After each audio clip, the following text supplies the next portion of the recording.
Israeli Prime Minister Benjamin Netanyahu has delivered a defiant speech to the United Nations. Netanyahu addressed the world body at a time of widespread international outrage and isolation over Israel's ongoing war against Hamas militants in the Gaza Strip. In fact, dozens of delegates poured out of the hall ahead of his speech in a show of protest. But the Israeli leader was unfazed and he dug in his heels. He defended this war. He says that Israel will press forward until it finishes the job of defeating Hamas. Now, Netanyahu turned to a familiar tactic. He is famous for using visual aids and props in his speeches. Once again, he showed off a map this time listing the various enemies that Israel has killed across the region during a nearly 2-year war. He also talked about setting up loudspeakers. Israel put up loudspeakers along the border with Gaza. He wanted his speech to be heard by people inside Gaza, including Israeli hostages held there.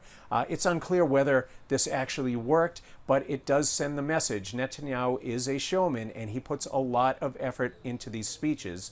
Of course, he has multiple audiences with these speeches, not only the people in the hall at the United Nations. He wants to show his supporters, his base back in Israel, that he is a global statesman, that he is strong, that he is defiant. So the speech was partially aimed at that audience. He also was sending a message to Washington. Netanyahu is set to go to the White House on Monday. He was careful to repeatedly praise President Donald Trump. Netanyahu wants a positive atmosphere when he meets the president. Trump, of course, has shown signs of impatience and called for an end to this ongoing war in Gaza.